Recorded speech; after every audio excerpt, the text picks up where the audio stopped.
આપ સૌને મારા પ્રણામ. મુખ્ય કાર્યક્રમ પૂરો થયો, હવે મારો વારો છે. સ્ત્રી અને સમાજ એવું મારે બોલવાનું હોય તો મજાની વાત એ છે કે હું અહીંયા બેઠી બેઠી વિચારતી હતી કે જ્ઞાતિ હોય, જમણ હોય, ઘરમાં મહેમાન આવ્યા હોય. રાવ સાહેબ અહીંયા છે, એમને તો ખબર છે કે હું જે પરિવારમાં પરણી છું એ પરિવાર સાથે આ બહુ કોમન વાત છે કે પહેલા બાળકો જમી લે, પછી પુરુષો જમે, પછી વારો આવે સ્ત્રીનો. એટલે બાળકોએ જમી લીધું, પુરુષોએ જમી લીધું. હવે જે વધ્યું ઘટ્યું શાક છે એમાં અમારે એકબીજાને આગ્રહ કરવાનો છે કે ના ના મને તો ચાલશે, મને નથી બહુ ટીંડોળા ભાવતા, તમે લઈ લો, તમે લઈ લો. આપણે બધા જ ક્યાંક કશેક પોતે સ્ત્રી હોવાનું ગૌરવ નથી કરી શકતા. ત્યાંથી મારે આ વાત શરૂ કરવી છે. બીજી દીકરી જન્મે ને તો 100 માંથી 80 ઘરોમાં એમ કહેવામાં આવે, ઓ બીજી દીકરી. કદાચ બહુ મોડર્ન હોય, બહુ સમજદાર હોય, બહુ ઇન્ટેલિજન્ટ હોય, મોડર્ન દેખાવાના પ્રયાસમાં હોય તો પહેલી દીકરીને તો બહુ આવકારે, લક્ષ્મી જન્મીને આમ થયું ને તેમ, અમને તો જે આવે અમને કઈ. બીજી દીકરી આવે ત્યારે સહેજ ઓ આવું થાય. મારા પરિવારમાં બીજી દીકરી જન્મી, મારા નણંદને ત્યાં.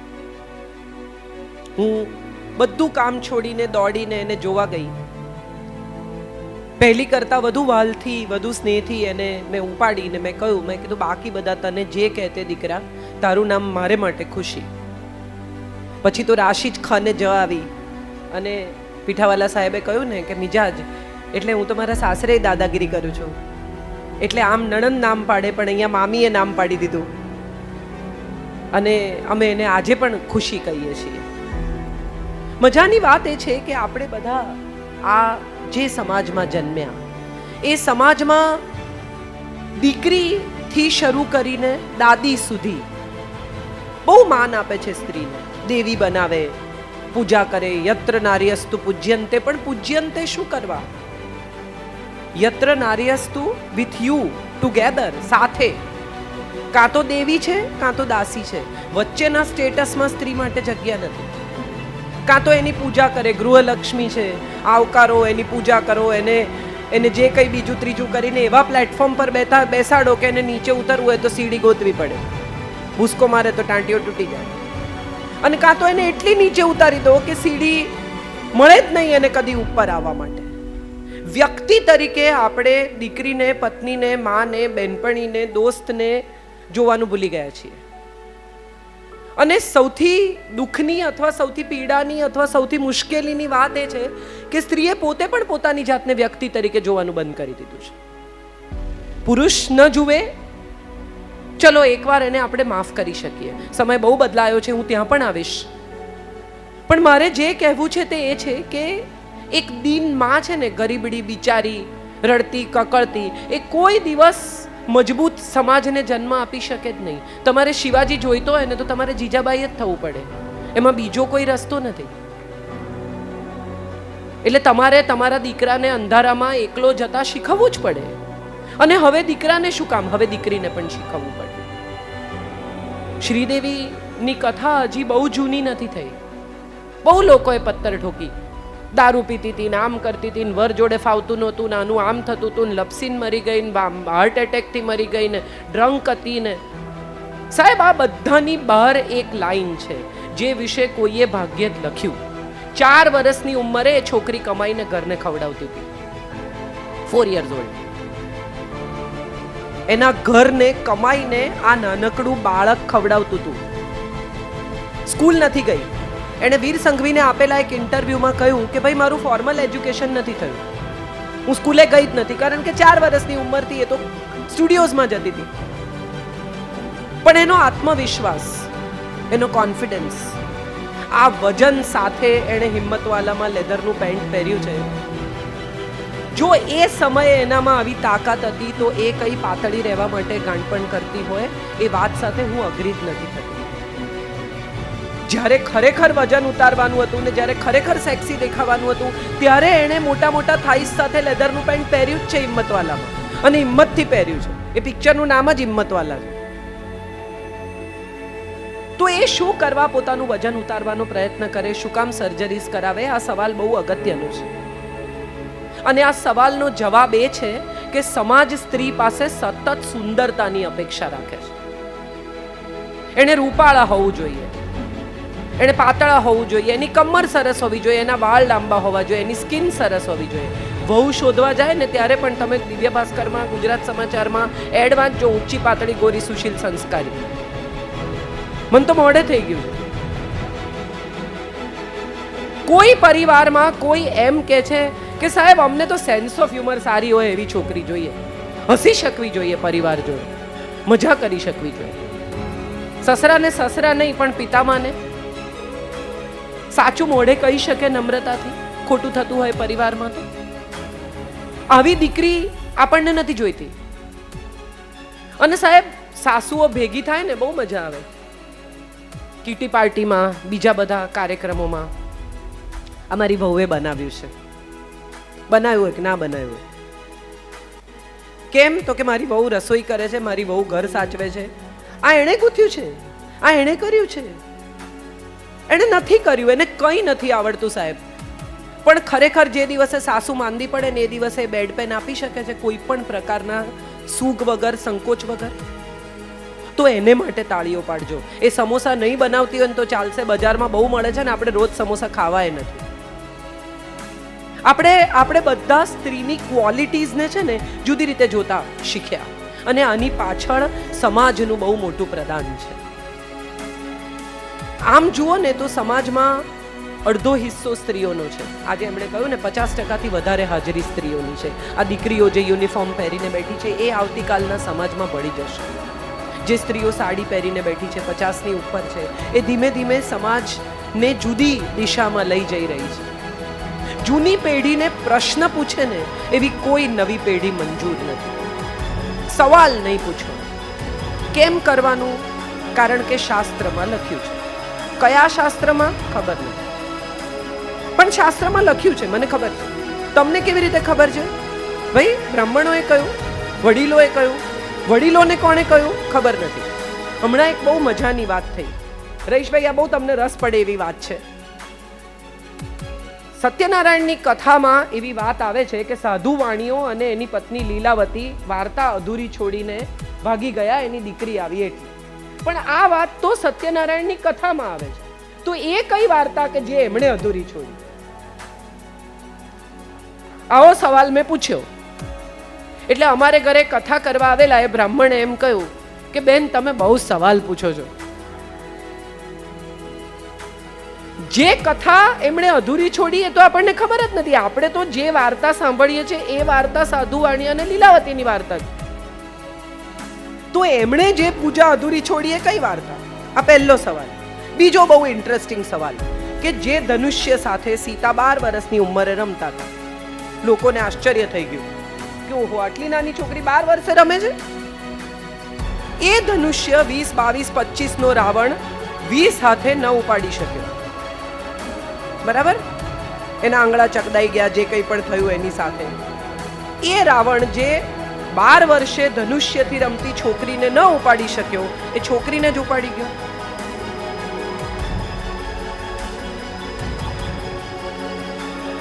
આ સવાલનો જવાબ કોઈ પાસે નથી.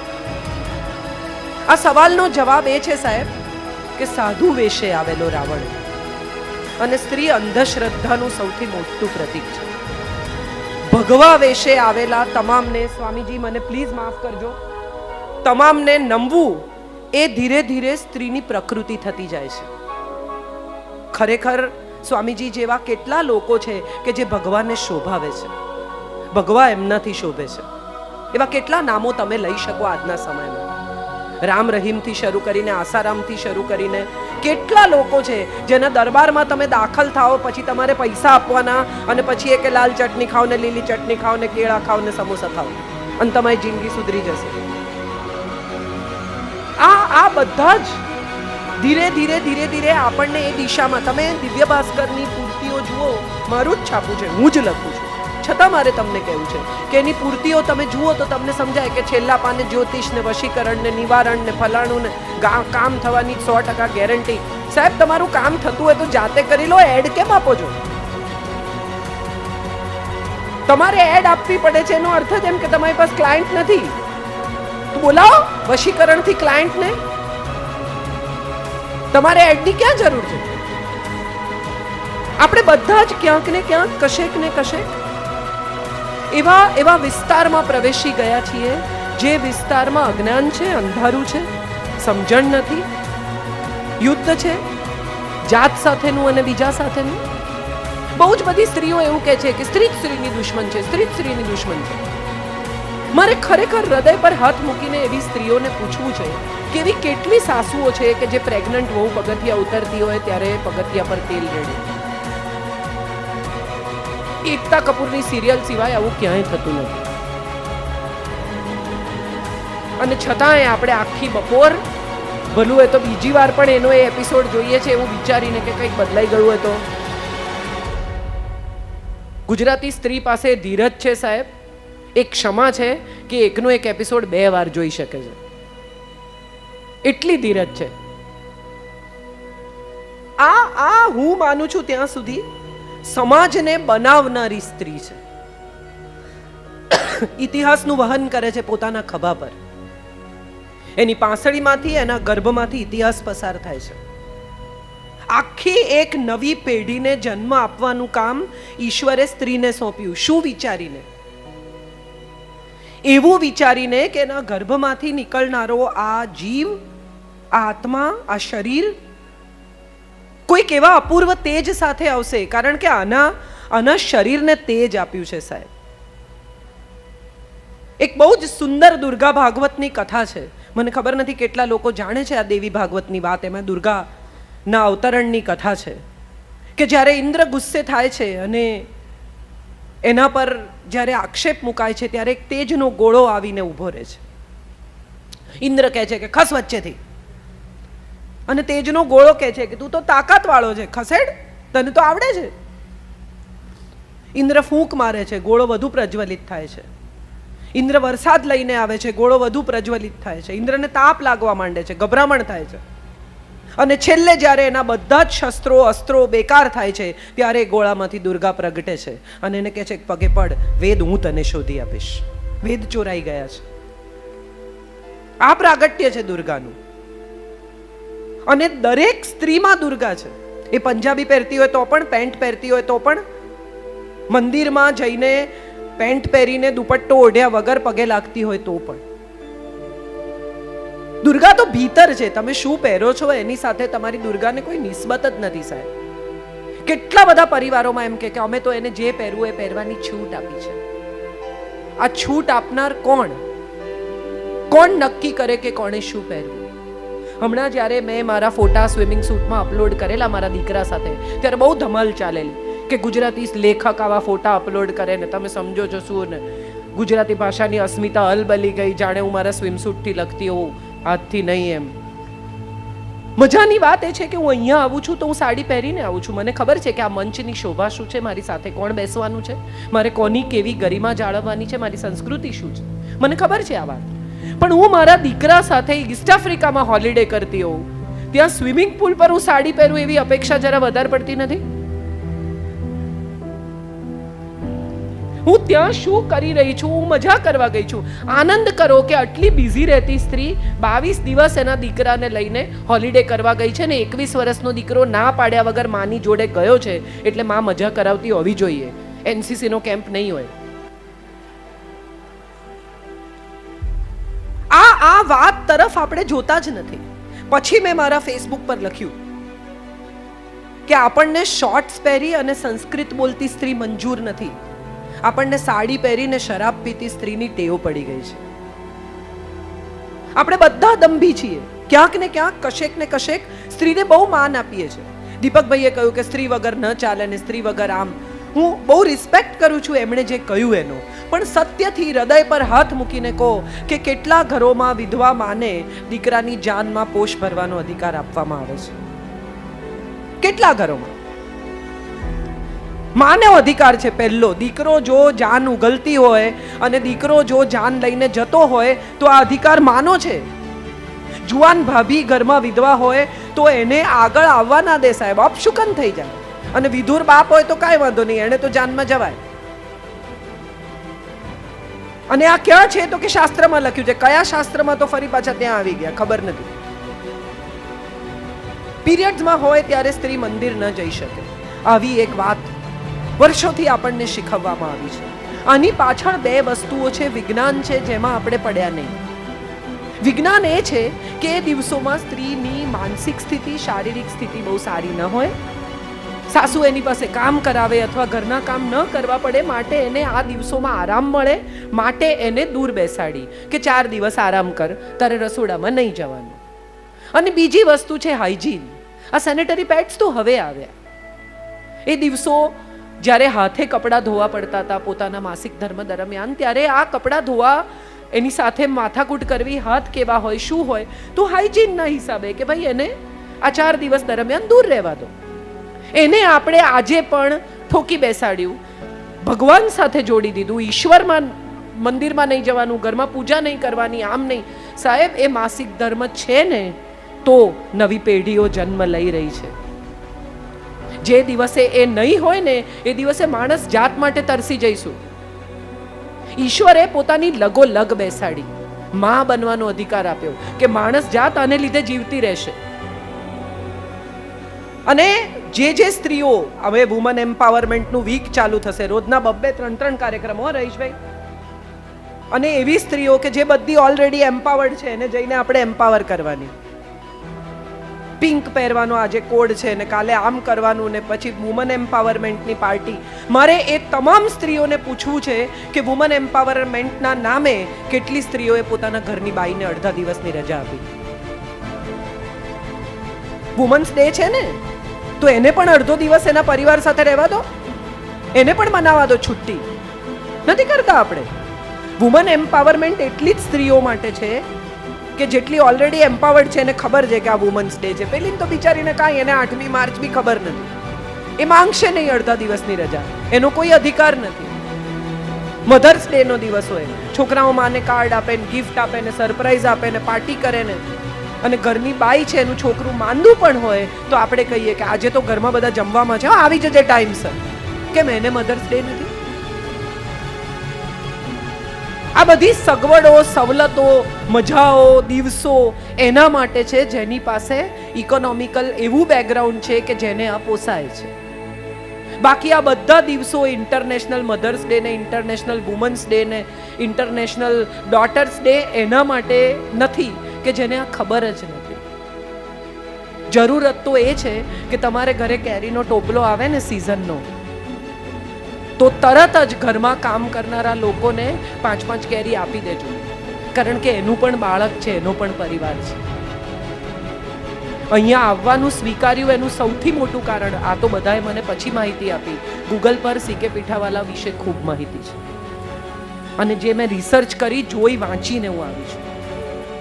આ બધા તો હવે કહ્યું કે આમ એમણે કામ કરીને, જે દિવસે મને આ ઇન્વિટેશન આવ્યું એ દિવસે મેં ગૂગલ પર સીકે પીઠાવાલા સર્ચ કર્યું. હવે તો આપણી પાસે દરેક ચીજ માટે માહિતી છે. અને જે સ્ત્રીઓ એમ્પાવર થવા મથે છે, યુદ્ધ કરે છે, પુરુષને આમ ને પુરુષને તેમ, એ બધી સ્ત્રીઓ ભૂલી ગઈ કે વોશિંગ મશીન, મિક્સરથી શરૂ કરીને સ્ત્રીને સવલત આપતી તમામ વસ્તુઓ પુરુષોએ બનાવી છે. આ બધા ભૂલી ગયા. સ્ત્રીનું કામ ઘટે. હવે તો રોટી મેકર આવે છે, તમે લોટ નાખો, તેલ નાખો, પાણી નાખો, ફટાફટ રોટલીઓ બહાર આવે. આ કોણે શોધી? સ્ત્રીએ. ગરમ ગરમ રોટલી આવે, તમારે અંદર ને અંદર રાખવાની, તમે જમવા બેસો ત્યારે ગરમ લાય જેવી રોટલી તમે ખાઈ શકો. આ કોણે શોધ્યું? સ્ત્રીએ? ના, આ પુરુષે શોધ્યું. ભલે માર્કેટિંગ કરવા શોધ્યું, પણ તમારું કામ તો ઘટ્યું ને. તો આભાર માનો એનો. કેટલા પુરુષોને તમે મોલમાં બપોરે રખડતા જોયા? જવાબ આપો. કેમ આમ જોયા છે કોઈએ? મારે જાણવું છે. અને કેટલી સ્ત્રીઓને જોઈ? શોપિંગ એ આપણો શોખ છે. તમામ સ્ત્રીઓ એવી ફરિયાદ કરે કે મારે માટે તો કંઈ લાવતા જ નથી, ક્યાંય પણ જાય તો એમને તો હું યાદ જ ના આવું. પછી લાવે બિચારા યાદ કરીને, દુકાનમાં જાય, સમય કાઢે, સાડી ખરીદે, 2-4 વાર ઇમેજિન કરે કે આમાં કેવી લાગશે. પછી એ ગિફ્ટ રેપ કરાવે, પ્રેમથી લઈને આવે, આપે સરપ્રાઈઝમાં, ખોલીને તરત જ કે ઓરેન્જ. હું તો ક્યાં ઓરેન્જ પહેરું છું? નથી પહેરતા તો પહેરો, એ ઈચ્છે છે કે તમે ઓરેન્જ પહેરો એટલે લાવ્યા. તમારી પાસે અત્યાર સુધી ઓરેન્જ કલરની સાડી એણે નથી જોઈ, માટે યાદ કરીને લાવ્યા કે કયો કલર નથી. કેટલાની આવી? આ બીજો સવાલ. તું છોડ ને આ જવાબ. એટલે કે ના ના ના પણ કહો તો ખરા, કહો તો ખરા. એટલે ફાઇનલી કંટાળીને કે છેતરાઈ ગયા. સાહેબ એ તો 15-20 વર્ષ પહેલા ઓલરેડી છેતરાયેલા જ છે. પછી એણે સ્વીકારી જ લીધું છે કે હવે વારંવાર છેતરાવાનું છે. હમણાં એક બહુ સુંદર શોર્ટ ફિલ્મ જોઈ મેં ગોવા ફિલ્મ ફેસ્ટિવલ. બહુ અદ્ભુત ફિલ્મ રહી છે, નાની 7 મિનિટની ફિલ્મ. એક સ્ત્રી છે, એક પુરુષ છે, 2 જણા સવારે બ્રેકફાસ્ટ કરે છે. સ્ત્રી કહે છે કે મને માથું દુખે છે. એટલે પુરુષ કહે છે કે તું ના જા ઓફિસે, ઘરે રહે, આરામ કર. એટલે ગ્લાસ ઉઠાવીને એના મોઢા પર પાણી મારે છે અને કહે છે માથું દુખે તો ઘરે રહું, જા ઉઠ, એક ગ્લાસ પાણી, એક માથાની દુખાવાની ગોળી લઈ આવ. એટલું બી નથી થતું તારાથી? ઓકે. ઊભો થયો, ઊંઘની ગોળી લઈને આવ્યો, પાણીનો ગ્લાસ લઈને આવ્યો, એણે આપ્યું. થોડા દિવસ પછીની વાત, અ ફ્યુ ડેઝ લેટર, પાછા બેઠા છે એ જ રીતે બ્રેકફાસ્ટ ટેબલ પર.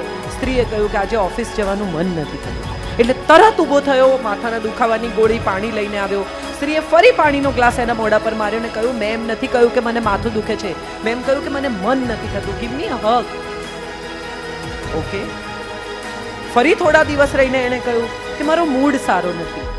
એટલે હવે એને ખબર છે શું કરવાનું. એક હાથમાં ગોળી, એક હાથમાં પાણી, હગ માટે તૈયાર. બોલ શું કરવું? અને ત્યારે એણે એની સામે જોઈને કહ્યું કે આ 3માંથી શું કરવું એ પણ તને સમજ ના પડતી હોય તો રહેવા દે, મારે તારી જોડે વાત નથી કરવી.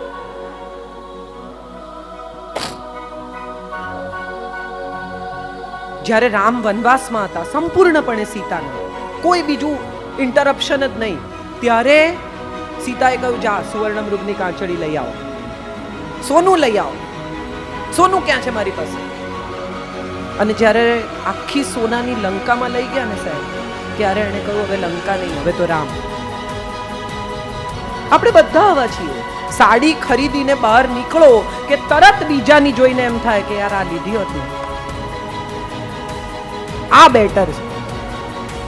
સામેવાળાના ટેબલ પરની વાનગી જોઈને દરેક વખત એમ થાય કે આપણે મેનુમાંથી ખોટી ચીજ મંગાવી. શેને માટે આવું કેમ થાય છે? હવે એના કારણોમાં ઉતરીએ. આનું કારણ એ છે કે બાળપણથી એવું શીખવવામાં આવ્યું છે કે તમારી વચ્ચે અંદર અંદર હરીફાઈ છે. સમાજે એવું શીખવ્યું કે એક સ્ત્રી બીજી સ્ત્રીની હરીફ છે.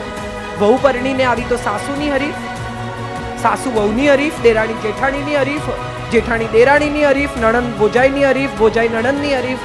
એકચ્યુઅલી એવું કશું છે જ નહીં, બધાના પોતપોતાના સ્થાન છે. તમે આઈસ્ક્રીમની સાથે ભજીયા ન જ ખાઈ શકો. આ બધા જુદા જુદા લોકો છે અને દરેક માણસનું જુદું સ્થાન છે. દરેક વ્યક્તિનું પરિવારમાં અલગ અલગ મહત્વ છે. એ અલગ મહત્વ પ્રસ્થાપિત કરવાને બદલે આપણે પેલા બીજાની ટેબલ પર જે વાનગી છે ને એમાં યુદ્ધમાં ઉતરીએ છીએ. પેલું લાવો. ભાભીને કેમ પૂછે? મને પૂછ. ના, ભાભી 10 વર્ષથી આ ઘરમાં છે, આ ઘરના મેનુના નિર્ણય ભાભી કરતી આવી છે, તારે હું કામ જવાબદારી લેવી છે? અને પછી કે બધું મને જ પૂછો છો. તો તે જ કીધું કે મને પૂછો, હવે તને પૂછે છે. આ આપણા બધાનો પ્રશ્ન છે. આ પ્રશ્ન સાથે આપણે બધા ક્યાંક ને ક્યાંક કોઈક ને કોઈક વાર ડીલ કર્યું છે. આખી જિંદગી નાનકડું છોકરું હોય ને 4-5 વર્ષનું, અહીંયા સૂતો તો હું એને જોતી હતી, મેં કીધું કેટલો નસીબદાર છે, આનંદથી સૂતો તો જોતો તો આ બધા શું કરે છે. મને એકવાર એમ થઈ ગયું ત્યાં જઈને આમ સૂઈને જોવું જોઈએ કે આ બધા શું કરે છે. મજાની વાત એ છે કે એટલું નાનું છોકરું હોય ત્યારથી મમ્મી પાછળ લાગે. રીંગણા ખા, એમાં આયન હોય, ટીંડોળા ખા, લીલા શાકભાજી ખા. પેલો ના પાડે, કકળાટ કરે એટલે માં બિચારી કંટાળીને મેગી ને બટાટા બનાવી આપે. વર્ષો જાય, 25 વર્ષનો થાય, વહુ પરણીને આવે, સાંજે ટીંડોળા સમારતી હોય એટલે માં કે નહીં ખાય.